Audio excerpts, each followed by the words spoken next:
So let us continue with Queen of Beauty episodes story. Now that Biden is president-elect, and there's no need to worry about the very stable genius, even if the idiot is still in denial. Well, he has always been, and ready to organize rallies and fight until, as the jokes have it on late night shows, they will come with a crane and just have to pick him up from the White House, because he wouldn't accept defeat. So I was saying that some wonderful things happened in 1990. Well, before that, 1989 at the end, revolution, possibilities for business, working with journalists, meeting people at the American embassy. Some small disasters. The car was stolen and then attacked later, and some silly things happened. But some wonderful ones, like coming out of the lawyer's office. Well, that was on a minor side, about to lose maybe $1,000. There's a pretty woman talking to Derek Van Horn, my dog. And I follow her at the place where they sell tickets for the train.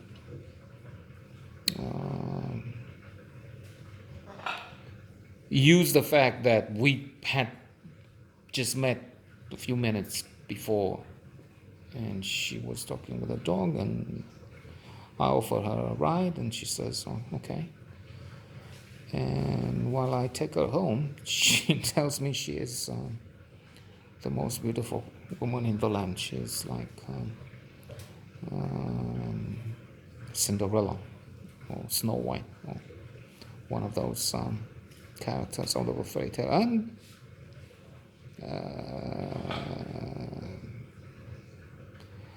it is magical. It was fantastic, and it is still one of the highlights. The problem being that once this phenomenal level has been reached, or had been reached, and then ended, what comes after that is a series of losses, because I mentioned the idiot, very stable genius.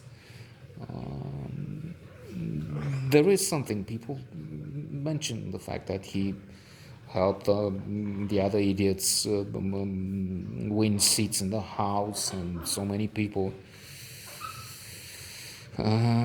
which just shows how many deplorables are in the world. Maybe this is one of them. Because I was going to say, yes, a wonderful opportunity there, and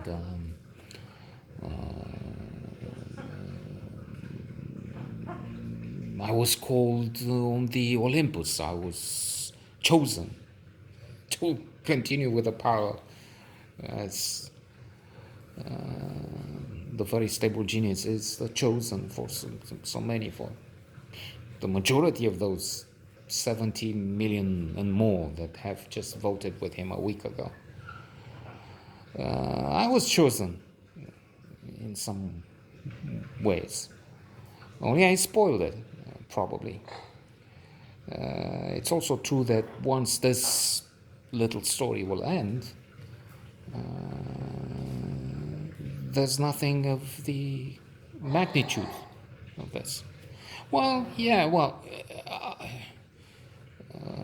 before knowing her, I had been lucky to, in a way, to be a friend of one of the 5, 10, I don't know what he is now, richest man in the country, in the land, and consequently one of the richest in the area.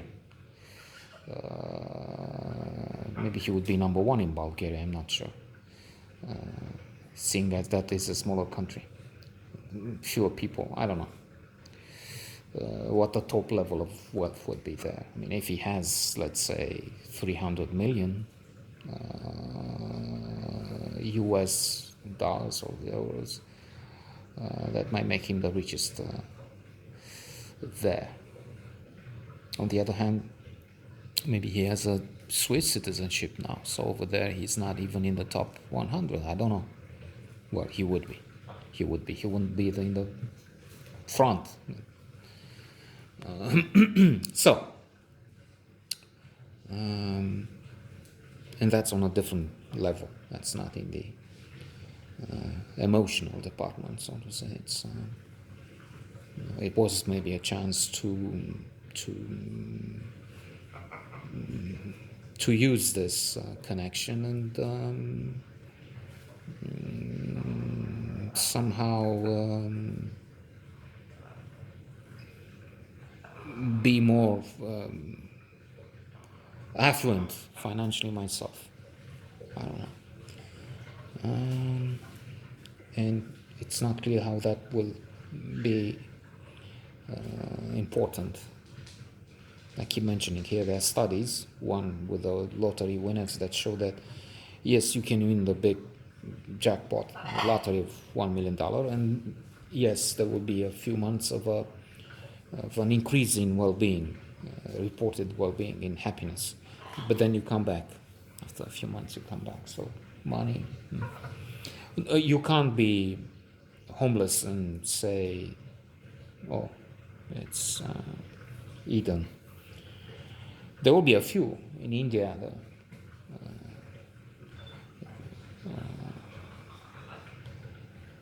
Yogis, there will be an example given by not Martin Seligman, Mihaly Csikszentmihalyi in Flow.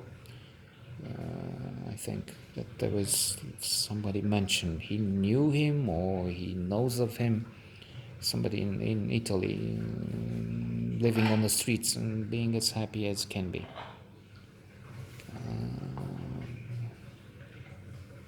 And in fact, that sort of example was mentioned in a BBC documentary program. They have a program, this guy is going to see those living in the wild. Two old fools in Texas, maybe in the middle of nowhere, in caves or near caves. And then more recently I've seen it, I don't know how old the program is, but pieces. There was this woman living in a forest with her child in Sweden. And she mentioned this happy, again, example of a guy in Spain. She met him, he taught her about this, about not having, when you don't have a place, you have a house, that means your house is everywhere, and things like that. So they lived happily without anything, possessions, just roaming the streets. I don't know about that. It can be, but they're few. Most of the homeless, most of those in destitution are not happy. Speaking of money, so having some money is vital, crucial for most of us. Now, the question of having a fortune is more complicated. Again, we have the example of the old fool who has to leave the White House but doesn't want to. So to continue, that was formidable. The problem is that it also meant, with the end of it, some sort of a heavy weight, some sort of a blockage, the feeling that in some ways this is the end. There was a point of a suicidal tendency, and then the depression. But even after going some way over that, I'm not sure if I am over it. Well, I will have to be sometime soon, especially after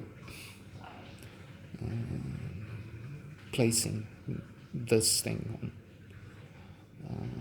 online.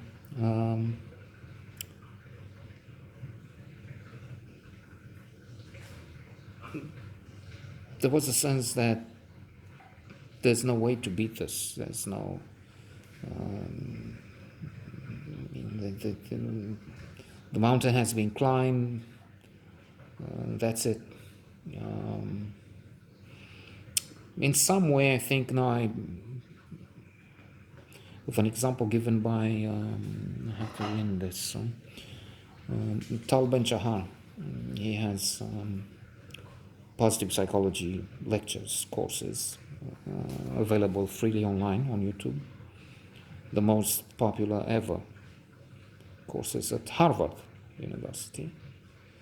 And he mentions at one point the students of Harvard.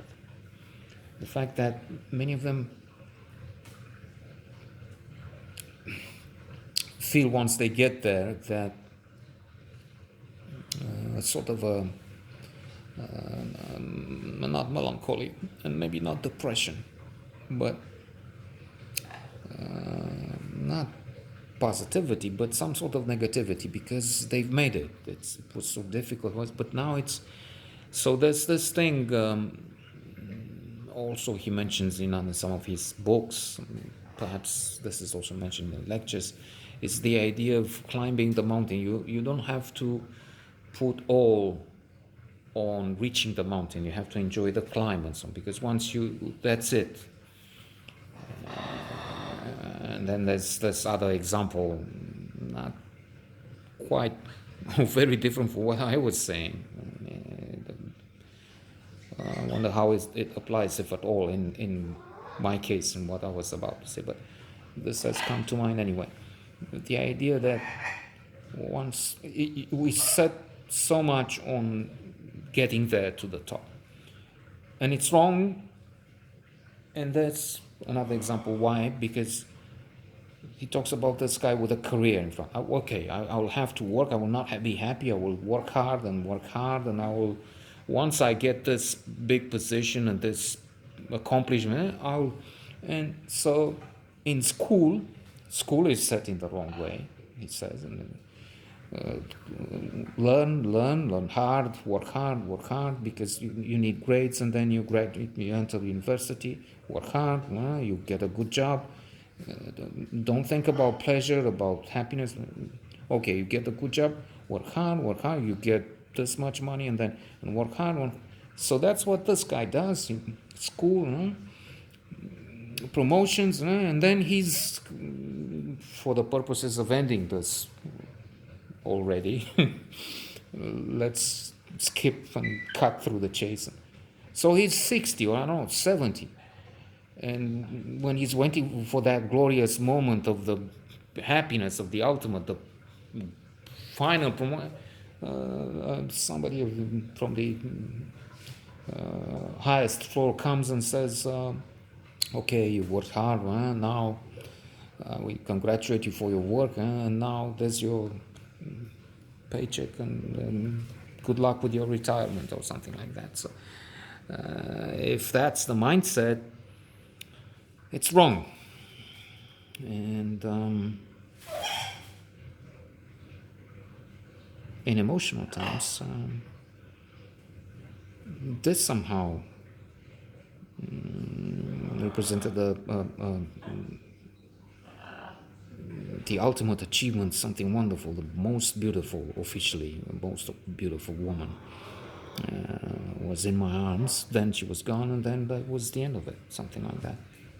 But anyway, I still have had some episodes in which I presumably talk about wonderful, glorious moments and cherish that, even if less than 1 year into it, it's over, and then everything seemed to be over, and then